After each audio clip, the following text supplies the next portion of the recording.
droit.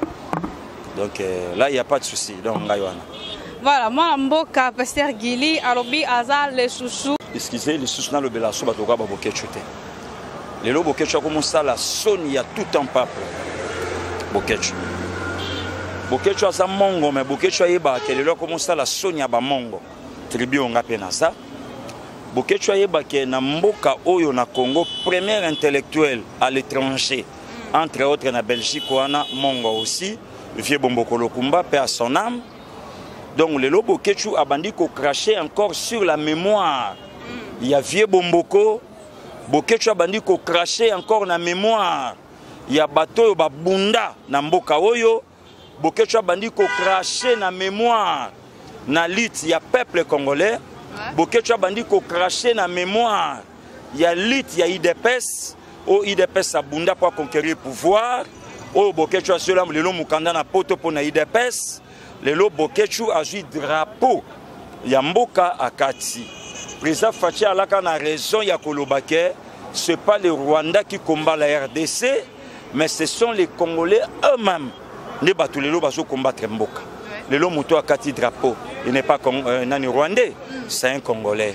Voilà pourquoi mon nation ici balé na diaspora.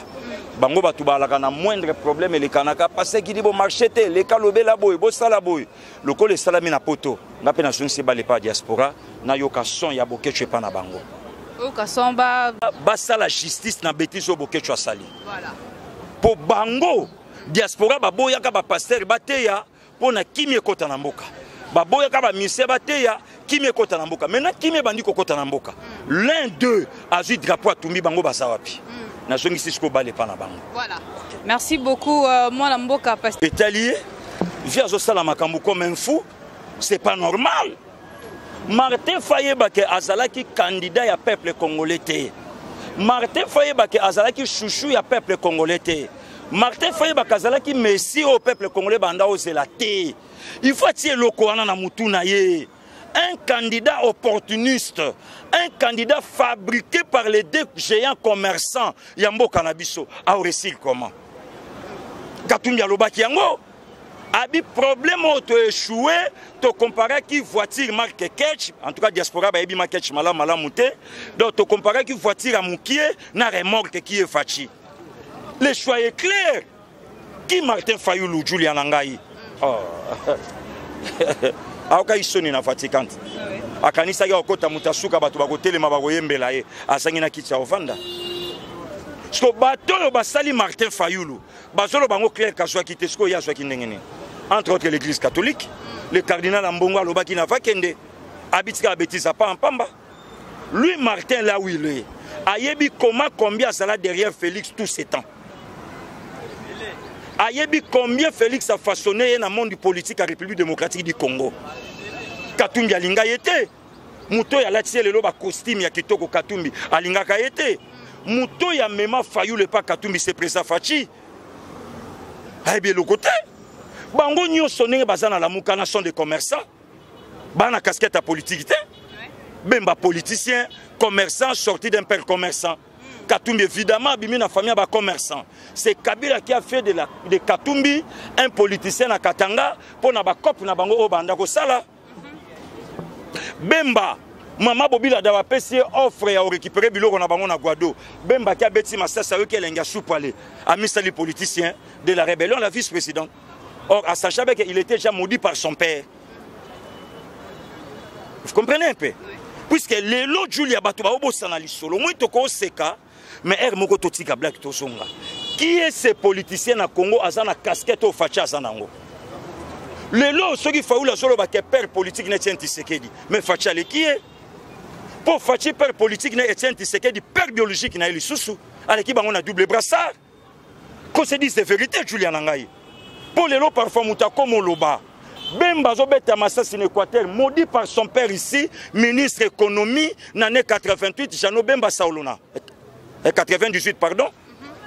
Batune Babi, Yosa ministre économie, mon anon Beta Massa Sabi d'ailleurs, à Kotika la Kosa, le loko mon côté, Sokasongi na raison, le lo Bemba, à ça une carrière politique. Et qui est le père, qui est le coach? Le lo ya politique à Jean-Pierre Bemba. Au moins, on a là, puisqu'on a coaché. Bemba bandi politique na rébellion.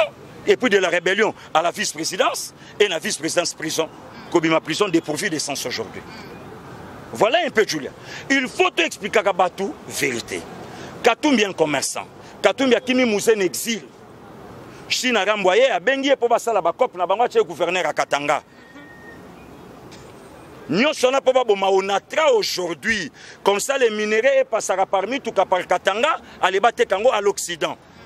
Oya meli muninga bêtise et bimi oya kimi exila chachu makola te pona. Est-ce que bakabili basi baloba na vérité mamba Katumbi? Amela mettre na bango.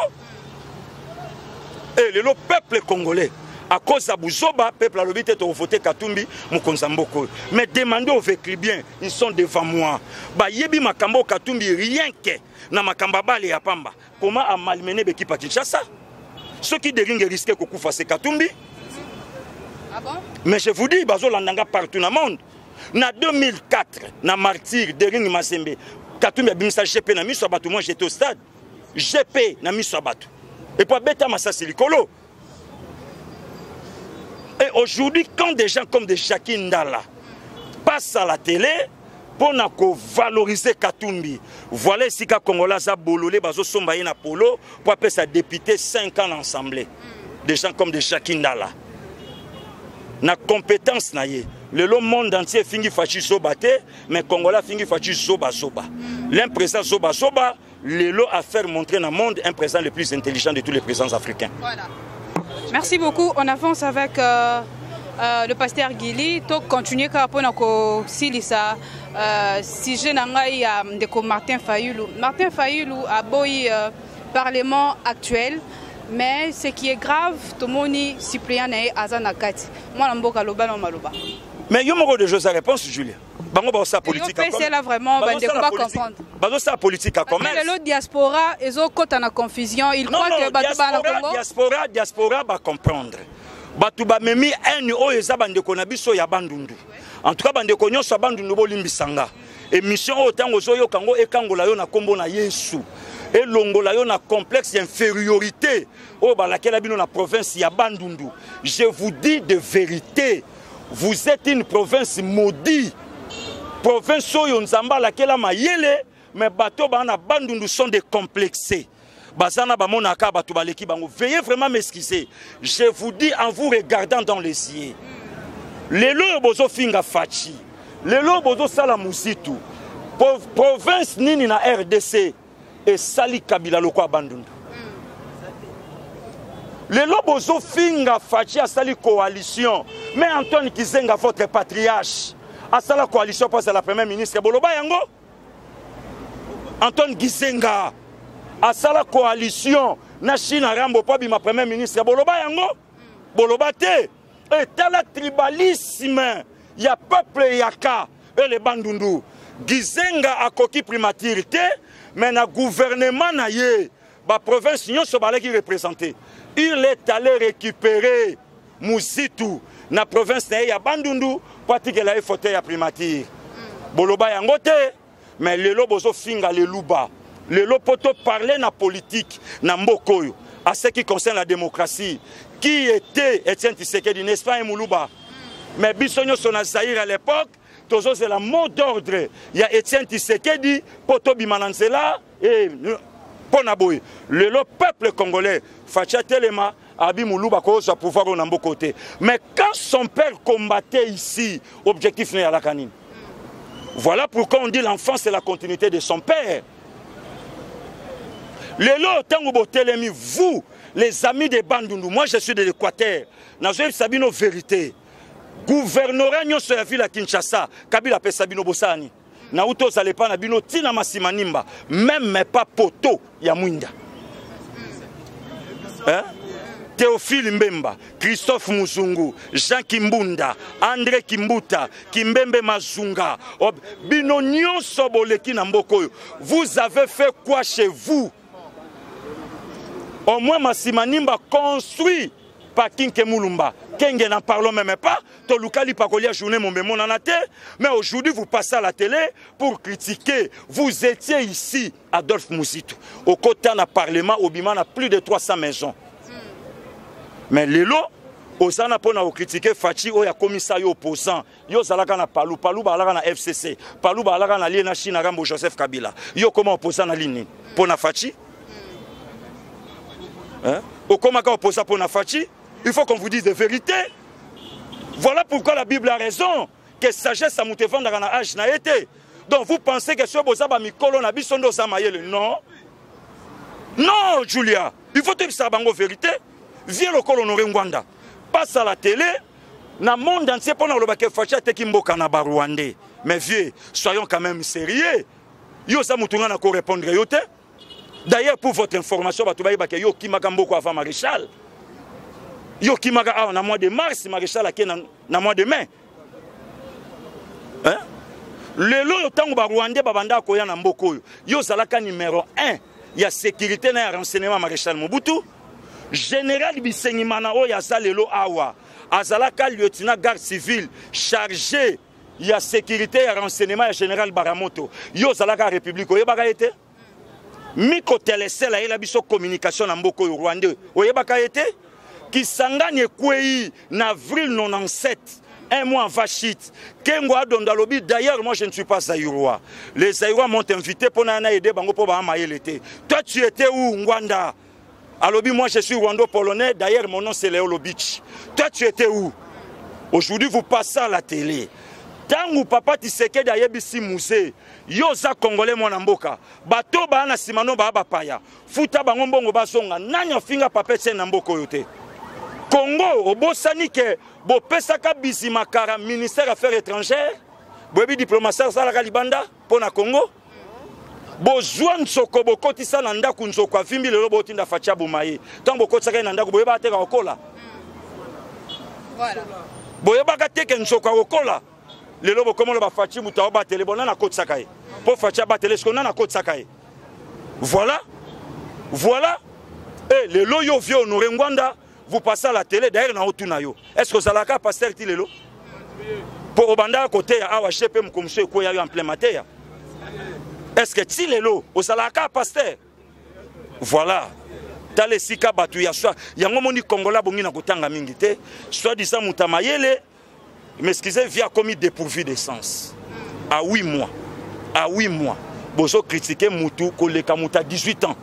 À 8 mois. Bozo critiquer Moutou Koleka Moutou à 32 ans. Les lots soy bozo télémé la gratuité. Mboke komi passi, je vous demande. Où est l'argent destiné à aérogare en Sélé? Et non Yanjili. Mbongo bobimisa po botonga aérogare ekenda wapi? Mbongo bobimisa po na Bukangalonzo ekenda wapi? Augustin Matata Pogno. Où est l'argent destiné à construire les 1000 écoles? André Kimbuta. Où est l'argent destiné à construire les 300 écoles dans la ville de Kinshasa?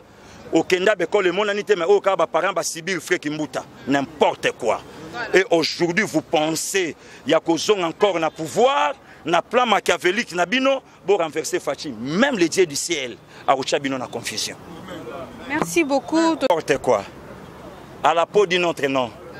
Pour ceux qui allaient dans le Katumbe, Nemi Jirachi Naramba Kozonga Wate. Mwananse, Nemi Jirachi Naramba Kobimate. Et jeune Idio Mindonga, la vieille nanga honorable Franck Idiongo, à Kotambolate. Démocratie Bolukaka Yangoy.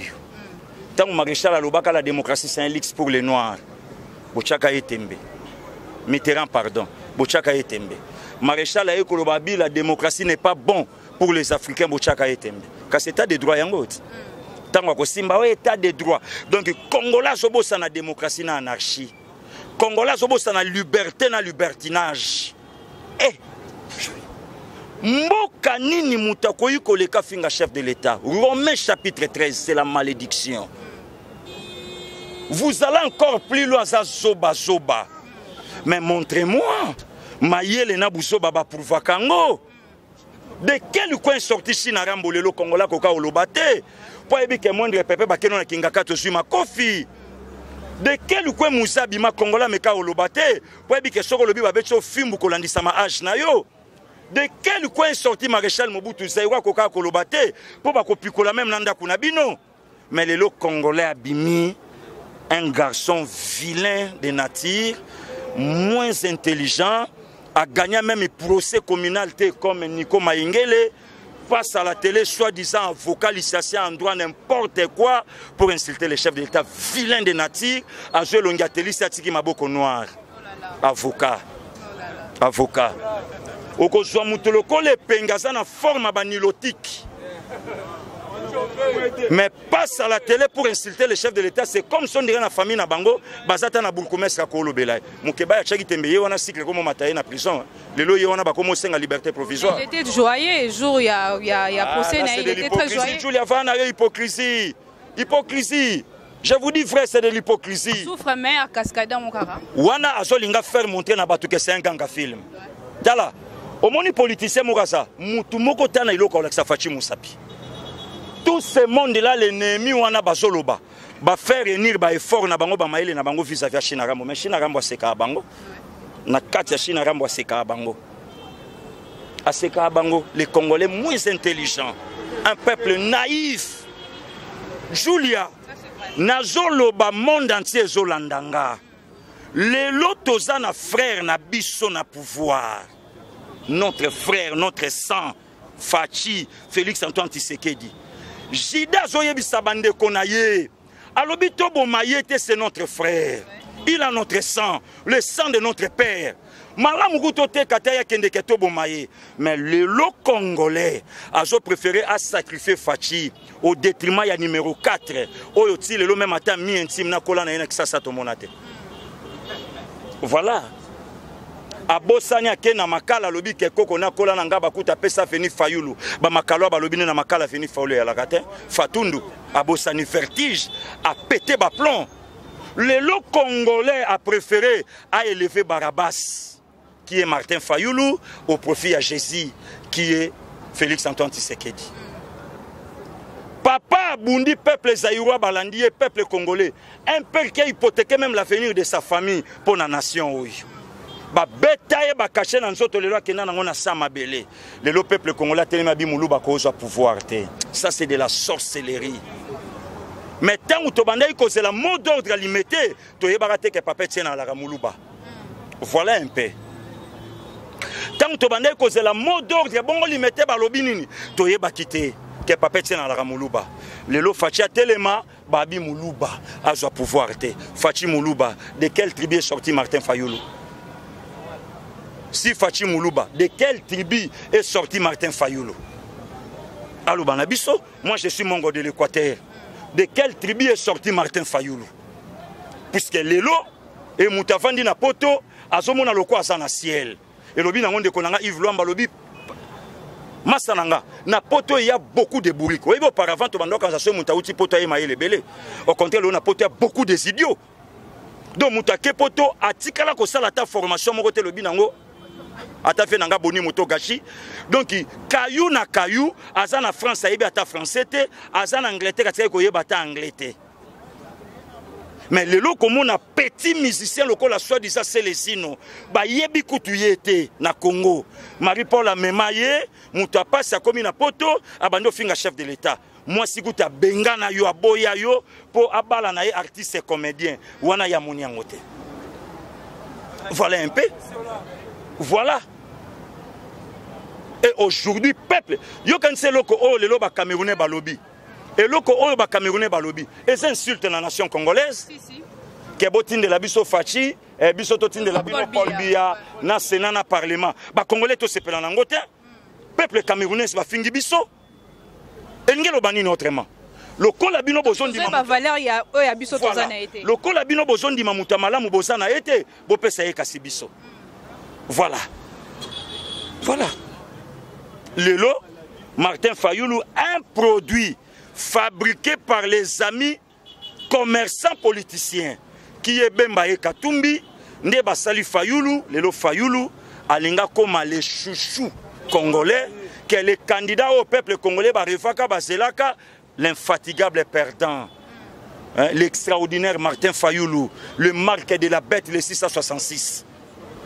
Yango moni lelo Fachi a commis des fois papa défié Fachi a baissé bagité ba pesa ni mbote loboko na loboko le rêve du père ana complexe mo côté na bato mais tandis que Jean-Pierre a baissé bague oui Jean-Pierre a baissé bague pour comprendre que ba vantiro bango bandosa na pouvoir, c'est du n'importe quoi. Toko mana bango tina suka. Fayulu là où il est, Muzitu là où il est, ba yebi ke ba okoka fa.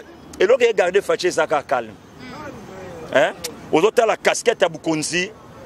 Calme, on a vu que va pas répondre honorable Nsingi Pululu. OK.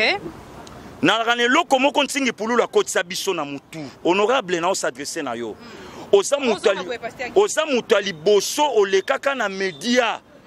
Après ma cambo à Genève yoloba. Honorable. Yo le kana telenga na landa. So chetembe le kanga na otokutama. Yo le kana telo lobi tala bilo ke Kati Fachi 1 moins intelligent. 2 abala une femme étrangère. 3 oloba ma ambe belé. Ba soi-disant député. Ba soi-disant ba député Nsingi Pululu. Makambo yo loba le longa sur natunio. 1 Mama Denise Aza Rwandeste. Yo mutobenga Fachi le président moins intelligent. Yo sa plus intelligent que le cas Donald Trump. Alors bakenatika likoyo ka discours tout ingaité un président africain comme toi. Le loyo le qui Trump na mayele. Boko ça l'a confondu na mboka oyo pe grâce au Fachi nango likolo boko comprendre que bénédiction ya mboka oyo e kota na nzela na ye. Un jour nsamba lobaka na Bible na ye yo mutotie tembe na lipamboli ya mboka nanga okomona ngo na musika kasoko simba ngote omoni bonheur mboka oyo ebele bakoyoka ngo bakomona ngote bakena sama bele ebele bakota na mambe ebele bakomona lipamboli ya Kongo te. Pourquoi? Naturellement ya Congolais c'est un mauvais Congolais na motema mabe. Ah Julia tolamuka na tongo Congolais finga Fachi abosani lita papet Tshisekedi wa Mulumba. Ça c'est la méchanceté. Il faut tout comme à niveau peuple congolais sangana senga mukonza mboko pardon. Voté numéro 4. De quel coin numéro 4 est sorti? Et même vous les diasporas, beaucoup de sa guerre tribale à cause du numéro 4, il est sorti où? Awapi. À quelque chose mon pépé na Westaf, Martin Fayoulou, le loi Sawapi. Au moins de Badundi, c'est que bino bateau bolanda ye, aye biso jipa otambola nanga juapi. Aye biso mbonga sombi le pango na cinéma juapi. Aye bisayoti. Botikalaka no position moko boya hostilité sangatina. Qui veut comparer un opposant lo na mboka avec Fachi? Un jour, Nzamba zoyebi Abraham oyebi sansambe. Abiloko penga mwana te, na préféré neve na ngeli ezera tika na héritage na Nzamba bi jamais. Kaka oya kobima na mukongo na yo, ye mutaotika un héritage na yo. Voilà pourquoi moi je soutiens des pasteurs comme Moïse Mbiye, la continuité de son père. Moi, je soutiens des pasteurs comme de Néhéma, la continuité de son père. Je soutiens Batokwa Fachi, Azana Linia, Roi Salomon, la continuité de son père. Ce qui te dit que IDPS na Batokwa Valentin Moubake, de l'IDPS Koufa.